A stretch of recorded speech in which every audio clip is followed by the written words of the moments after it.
दोस्तों, आज के वीडियो में हम लोग बात करेंगे विशिष्ट शिक्षक के बारे में। विशिष्ट शिक्षकों को सेवा निरंतरता का लाभ मिलेगा या नहीं मिलेगा।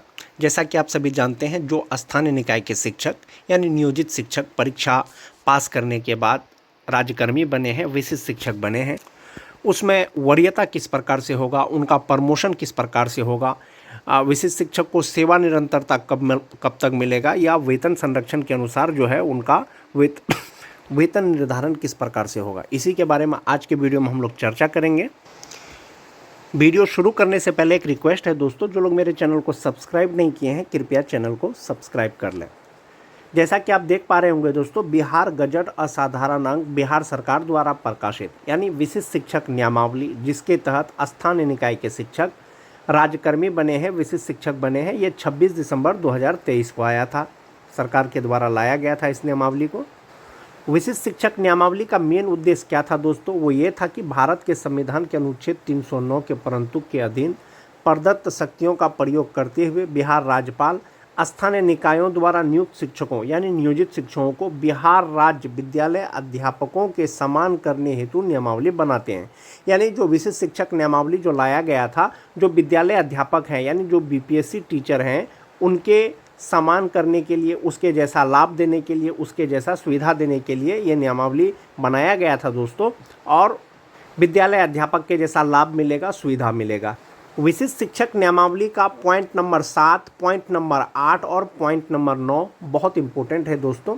एक बार फिर से उसका पुनरावलोकन करना चाहेंगे। जो विशिष्ट शिक्षक नियमावली का पॉइंट नंबर 7 है वो वरीयता से संबंधित है। वरीयता से संबंधित का मतलब हुआ कि सीनियरिटी से संबंधित है, कि विशिष्ट शिक्षकों में सबसे सीनियर कौन होंगे, या उसका आकलन किस प्रकार से किया जाएगा कि कौन से शिक्षक सबसे ज़्यादा सीनियर होंगे। इसमें 7.1 में दिया गया है दोस्तों, जिला स्तर पर विशिष्ट शिक्षकों की एक वरीयता सूची संधारित की जाएगी। शिक्षकों की प्रत्येक श्रेणी यथा प्राथमिक, मध्य माध्यमिक और उच्च माध्यमिक के लिए विषयवार एक अलग अलग वरीयता सूची तैयार की जाएगी। वरीयता सूची तो बनाया जाएगा, किस प्रकार से बनाया जाएगा, वो जिला स्तर पर बनाया जाएगा। 1 to 5 के शिक्षकों का अलग, 6 to 8 के शिक्षकों का अलग, 9 to 10 के शिक्षकों का अलग और 11 to 12 के शिक्षकों का अलग वरीयता सूची बनाया जाएगा।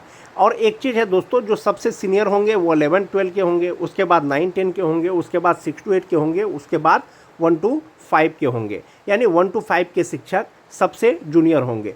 कोई मान जाते हैं कि इसमें 1 to 5 के शिक्षक हैं जो 2003 से नौकरी कर रहे हैं। कोई स्नातक ग्रेड यानी 6 to 8 के शिक्षक हैं जिनकी बहाली टीटी पास करने के बाद 2013, 14, 15, 16 में हुई है। तो जो स्नातक ग्रेड के शिक्षक हैं वो 1 to 5 से सीनियर होंगे। एक चीज़ तो ये हो गया दोस्तों। अब उसका जो है मापदंड किस प्रकार से किया जाएगा, इसमें है कि विशिष्ट शिक्षकों की वरीयता निम्नलिखित मापदंडों के अनुसार तैयार की जाएगी। कौन कौन सा मापदंड? एक है कि स्थानीय निकाय शिक्षक के रूप में प्रशिक्षित वेतनमान प्राप्त करने की तिथि से। जो स्थानीय निकाय के शिक्षक थे, जो विशिष्ट शिक्षक बने हैं, उनको प्रशिक्षित वेतनमान कब से मिल रहा है। एक तो वो हो गया, जिनको सबसे पहले प्रशिक्षित वेतनमान मिला है वो सबसे सीनियर होंगे। उसके बाद है दोस्तों, बहुत सारे शिक्षक ऐसे होंगे जिनका प्रशिक्षण का तिथि एक ही हो, तो उसके लिए दिया गया है कि 2 शिक्षक उपर्युक्त मापदंड क के अनुसार एक ही तिथि साझा करते हैं तो उसका जन्म तिथि वरीयता तय करने के लिए मापदंड होगा। यदि प्रशिक्षण तिथि सेम हो तो जिनका उम्र ज़्यादा होगा वो सबसे सीनियर होंगे। उसके बाद कहा गया है कि प्रशिक्षण का तिथि भी सेम हो, उसका जन्म तिथि भी सेम हो, यानी उम्र भी सेम हो, तो अंग्रेजी अल्फ़ाबेट के वर्णमाला में क्रम के अनुसार होगा। यानी जिसका अल्फ़ाबेट पहले आएगा वो सीनियर होंगे। जैसे एक कोई शिक्षक होंगे जिसका नाम अजय होगा, एक कोई शिक्षक होंगे जिसका नाम आलोक होगा। तो आप इसमें देख लें कि अल्फ़ाबेट ए तो ठीक है, लेकिन एल से पहले जे आता है तो संभवतः अजय जो है आलोक से सीनियर होंगे। ऐसा नियमावली में दिया गया है दोस्तों। उसके बाद है कि जहां 2 शिक्षक प्रशिक्षण का तिथि भी सेम हो, जन्म तिथि भी सेम हो, नाम भी सेम हो, ऐसी स्थिति में उसका वरीयता का निर्धारण किस प्रकार से होगा। उसके लिए कहा गया है कि उपर्युक्त मापदंडों में फिट नहीं होने वाले किसी अन्य मामले का निर्णय विभाग द्वारा अलग से किया जाएगा। यानी वरीयता सूची तैयार किया जाएगा। विशिष्ट शिक्षक नियमावली में कहीं पर भी ये स्पष्ट नहीं है दोस्तों कि विशिष्ट शिक्षक जो है वो विद्यालय अध्यापक या बीपीएससी टीचर से सीनियर होंगे। इसमें सिर्फ इसका जो विशिष्ट शिक्षक बने हैं उनका वरीयता का जिक्र किया गया है। और इससे पहले एक पत्र जारी हुआ था जिसमें यह कहा गया था कि जो राज्यकर्मी हैं वो स्थानीय निकाय से जो है वो सीनियर होंगे। संभवतः जो भी स्थानीय निकाय के शिक्षक यानी नियोजित शिक्षक हैं, इससे विशिष्ट शिक्षक और बीपीएससी शिक्षक दोनों सीनियर होंगे। विशिष्ट शिक्षकों को जो भी मिला है दोस्तों या मिल रहा है वो राज्यकर्मी बने हैं, विद्यालय अध्यापक के समान बने हैं, तो वो नियमावली के अनुसार बने हैं। उनको जो भी लाभ दिया जाएगा वो नियमावली के अनुसार ही दिया जाएगा। बिहार विद्यालय विशिष्ट शिक्षक नियमावली 2023 यथा संशोधित 2024। तो विशिष्ट शिक्षक नियमावली 2023 यथा संशोधित में कहीं पर भी सेवा निरंतरता का जिक्र नहीं है दोस्तों। उसमें सिर्फ और सिर्फ वेतन संरक्षण का जिक्र है। संभवतः जब विशिष्ट शिक्षकों को सेवा निरंतरता का लाभ दिया जाएगा तो जो नियमावली है उसमें संशोधन किया जाएगा। फिलहाल जो नियमावली में है उसका लाभ मिलेगा वो है वेतन। अभी बहुत से जिला में वेतन निर्धारण का कार्य चल रहा है, तो वेतन निर्धारण जो होगा या जो किस प्रकार से होगा वो नियमावली में दिया है कि विशिष्ट शिक्षक स्थानीय निकाय नियमावली 2020 के तहत उन्हें प्रदान किए गए पूर्ण वेतन संरक्षण यानी पे प्रोटेक्शन प्राप्त करेंगे। जो भी विशिष्ट शिक्षक बने हैं, आखिरी बार जो उनको नियोजित रहते हुए जो वेतन मिला था उस समय जो उसका मूल वेतन था, अभी जो उसका वेतन निर्धारण होगा उसमें उसका वेतन कम नहीं होगा, उससे ज़्यादा ही होगा या उसके आसपास होगा, लेकिन उससे कम नहीं होगा। एक वो चीज़ हो गया। दूसरा चीज़ है वेतन में दोस्तों कि इसके अलावा इस नियमावली के प्रभावी होने पर उनका वेतन फिटमैन मैट्रिक्स के अनुसार दे होगा। विशिष्ट शिक्षक नियमावली 2023 यथा संशोधित 2024 में एक फिटमैन मैट्रिक्स दिया गया है, जहां पर जो विशिष्ट शिक्षक हैं उनका वेतन कहां पर फिट बैठेगा, उसका मूल वेतन, उसके अनुसार उसको उसका बेसिक पे होगा। और उसके बाद राज्य सरकार के द्वारा जो भी डीए एचआरए दिया जाता है उसको लगा करके उनको वेतन मिलेगा।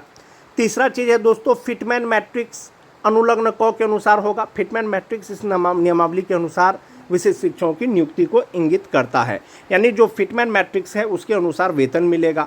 तो अब वेतन कितना मिलेगा विशिष्ट शिक्षकों को, चूँकि अभी आप जानते हैं चूँकि वेतन निर्धारण अभी नहीं हुआ है, तो बेसिक ग्रेड के शिक्षकों को 25,000 मूल वेतन और जो स्नातक ग्रेड के हैं 28,000 मूल वेतन, जो 9-10 के हैं 31,000 मूल वेतन और जो 11-12 के हैं उनको 32,000 मूल वेतन के आधार पर उनको वेतन मिल रहा है। वेतन निर्धारण तो हुआ नहीं है।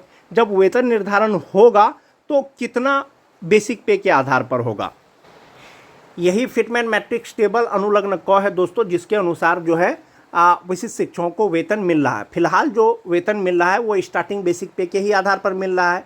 1 to 5 का 25,000, 6 to 8 का 28,000, 9-10 का 31,000, 11-12 का 32,000, इसी के आधार पर मिल रहा है। चूँकि नियमावली के अनुसार वेतन संरक्षण का लाभ दिया जा रहा है तो उनका बेसिक पे कम नहीं होना चाहिए राज्यकर्मी बनने के बाद। बात करते हैं जो टीटी पास शिक्षक है। जो टीटी पास शिक्षक हैं उनका बेसिक पे नियोजित रहते हुए 27,010 रुपया होना चाहिए जनवरी 2025 से। चूँकि एक इंक्रीमेंट का लाभ दिया गया है विशिष्ट शिक्षकों को HRMS पोर्टल पर, तो 27,010 रुपया जब नियोजित रहते हुए इनका बेसिक पे है, संभवतः जब कभी भी इसका फिक्सेशन होगा, वेतन निर्धारण होगा, तो बेसिक पे इनका 27,010 रुपया से कम नहीं होगा। तो आप यहाँ पर मिला लें कि 27,010 रुपया कहाँ पर फिट बैठ रहा है। तो आप देख पा रहे होंगे कि 27,010 रुपया जो है इंडेक्स 4 में फिट बैठ रहा है और ये 27,320 हो रहा है। यानी जो टीटी पास शिक्षक हैं उनका जो वेतन निर्धारण होगा वो कितना में होगा, 27,320 में होगा। टीटी पास से पहले जो 2010 के शिक्षक हैं उनका जो वेतन निर्धारण होगा वो 28,140 के आसपास में होगा। जो 2006 के हैं उनका जो वेतन निर्धारण होगा वो 30,750 पर होगा, क्योंकि जनवरी 2025 में उनका बेसिक पे 30,420 रुपया है। और जो 2003 से लेकर के 2005 तक के जो शिक्षक हैं उनका वेतन निर्धारण जो होगा, जो उनका बेसिक पे फिट बैठेगा वो 31,670 पे बैठेगा, क्योंकि जो 2003 से 5 तक के जो नियोजित शिक्षक हैं उनका बेसिक पे अभी 31,420 रुपया है। वेतन निर्धारण अगर होगा तो नियमावली के अनुसार 31,420 रुपया से उनका बेसिक पे कम नहीं होना चाहिए, इसलिए वेतन निर्धारण जो होगा वो 31,670 रुपया पे होगा। तो आप इस प्रकार से देख सकते हैं कि आपका बेसिक पे कितना होगा। नियोजित रहते हुए जो आपको बेसिक पे मिल रहा था वो बेसिक पे को आप यहाँ पर देख लीजिए कहाँ पर आपका बेसिक पे फिट आता है। 1 to 5 में भी वही रूल है, 6 to 8 में भी वही रूल है, 9, 10 में भी वही रूल है और 11, 12 में भी सेम रूल है। 6 to 8 में एक चीज़ है दोस्तों कि जो स्नातक ग्रेड के शिक्षक हैं, किसी भी स्नातक ग्रेड के शिक्षक का, नियोजित शिक्षक का बेसिक पे 29,700 से ज़्यादा नहीं था, उससे कम ही था। तो संभवतः उनका जो वेतन निर्धारण होगा या तो बेसिक पे 29,700 पर होगा या तो 28,840 पर होगा, वो नियमावली के अनुसार होगा। वो तो हो गया दोस्तों वेतन का बात। उसके बाद नियमावली के अनुसार प्रमोशन भी दिया जाएगा विशिष्ट शिक्षकों को। प्रमोशन दिया जाएगा, किस प्रकार से दिया जाएगा? जो बेसिक ग्रेड के हैं 1 to 5 के शिक्षक हैं वो 6 to 8 के विशिष्ट शिक्षक बनेंगे। जो 6 to 8 के विशिष्ट शिक्षक हैं 6 to 8 के वरीय विशिष्ट शिक्षक बनेंगे। जो 9, 10 के विशिष्ट शिक्षक हैं वो 11, 12 के विशिष्ट शिक्षक बनेंगे। जो 11, 12 के शिक्षक हैं वो 11, 12 के वरीय विशिष्ट शिक्षक बनेंगे। ये कब बनेंगे? ये 8 वर्ष सेवा देने के बाद बनेंगे। यानी कि जो 1 जनवरी 2025 को विशिष्ट शिक्षक के पद पर योगदान दिए हैं उनका जो प्रमोशन होगा वो 1 जनवरी 2033 के बाद कभी भी हो जाएगा विभाग के द्वारा। एक तो वो हो गया। दूसरा चीज़ है कि 1 to 5 के शिक्षक का जो प्रमोशन होगा 6 to 8 में कब होगा? उपलब्ध रिक्तियों के अनुसार, यानी वैकेंसी रहेगा, सीट वैकेंट रहेगा तभी उनका जो है प्रमोशन होगा, अन्यथा नहीं होगा। लेकिन जो 6 to 8 के विशिष्ट शिक्षक हैं, यदि वरीय विशिष्ट शिक्षक बनेंगे 6 to 8 का 100 स्थानिक उत्क्रमण यानी अपने ही पद पर उनका जो है प्रमोशन कर दिया जाएगा। सेम चीज़ जो 9, 10 के विशिष्ट शिक्षक है 11, 12 में किया जाएगा, वो रिक्ति रहेगा तब। और जो 11, 12 के वरीय विशिष्ट शिक्षक बनेंगे 11, 12 के, वो अपने ही स्थान पर बनेंगे। ये नियम है दोस्तों, ये नियमावली में दिया गया है और नियमावली के अनुसार सभी को जो है लाभ दिया जाएगा। आज मिले, कल मिले, 1 महीना बाद मिले, 1 साल बाद मिले, चूँकि नियमावली के अनुसार ही स्थानीय निकाय के शिक्षक से विशिष्ट शिक्षक बने हैं। प्रमोशन का कुछ रूल है दोस्तों। क्या रूल है कि अधिकार के रूप में किसी भी प्रोन्नति का दावा आप नहीं कर पाएंगे। सभी प्रोन्नति उपलब्ध रिक्तियों के अधीन होगी, यानी वैकेंसी रहेगा तभी होगा। विभागीय नीति को ध्यान में रखते हुए की जाएगी, जो रूल नियम होगा उसी के अनुसार किया जाएगा। इसके अलावा सभी प्रोन्नति विभाग की प्रचलित नीति के अनुसार की जाएगी और अपेक्षित योग्यता सहित पात्रता के अधीन होगी, नियम के अनुसार किया जाएगा। दूसरा चीज़ है दोस्तों, 1 to 5 का शिक्षक बनने के लिए जो योग्यता चाहिए वो इंटर चाहिए प्लस प्रशिक्षण चाहिए, जो भी आपने किया है, DLED, BT, BTC जो भी किया है। यानी कि जो 1 to 5 का शिक्षक बनने के लिए जो मिनिमम क्वालिफिकेशन चाहिए वो आपको इंटर चाहिए। और स्नातक ग्रेड यानी 6 to 8 का बनने के लिए क्या चाहिए? आपको ग्रेजुएट होना चाहिए, BA, BSc, BCom, BCA जो भी हो, और साथ में ट्रेंड होना चाहिए। यदि 8 वर्ष बाद आप जब प्रमोशन लेना चाहेंगे तो आपके पास वांछित योग्यता होना चाहिए, यानी स्नातक ग्रेड के शिक्षक बनने की जो योग्यता है वो आप में होना चाहिए। यानी आपने इंटर बेसिस पे नौकरी लिया है 1 to 5 का, जब आप प्रमोशन लेंगे तो आपको ग्रेजुएट होना पड़ेगा उस समय तक। एक वो चीज़ हो गया। जो 6 to 8 के हैं, 6 to 8 के वरीय शिक्षक बन जाएंगे तो वो तो क्वालिफिकेशन बराबर ही रहेगा, ग्रेजुएट रहेगा या ट्रेंड रहेंगे। लेकिन जो 9, 10 के विशिष्ट शिक्षक हैं इनके लिए जो क्वालिफिकेशन है वो BA, BSc, BCom जो भी हो, BCA हो और साथ में B.Ed हो। लेकिन जब 11, 12 के वो शिक्षक बनेंगे प्रमोशन के बाद तो इसमें PG होना चाहिए, यानी पोस्ट ग्रेजुएट होना चाहिए, MA, MSc, MCom होना चाहिए। वहीं पर जो 11, 12 के हैं तो वो आसानी से 11, 12 के विशिष्ट शिक्षक के रूप में उसका प्रमोशन हो जाएगा। ये जो प्रमोशन होगा दोस्तों ये 8 वर्ष के लगातार सेवा के बाद होगा।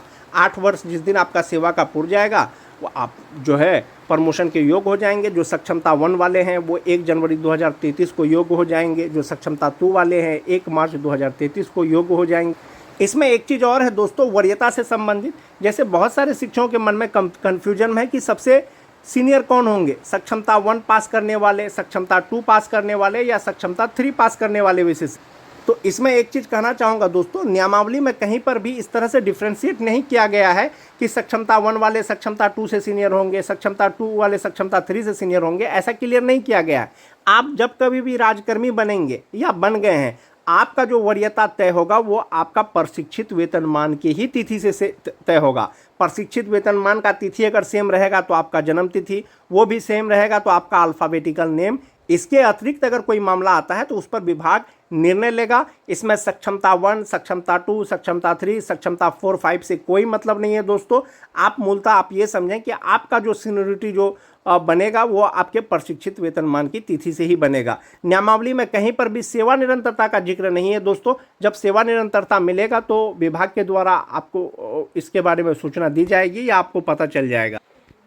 इसमें एक डेटा है दोस्तों, जैसे 2022 के शिक्षक हैं उनका वेतन निर्धारण 25,750 रुपया बेसिक पे पर होना चाहिए। जो 2016 के हैं 28,140 रुपया पर होना चाहिए, चूँकि 1 जुलाई को इंक्रीमेंट अगर मिलता है तब।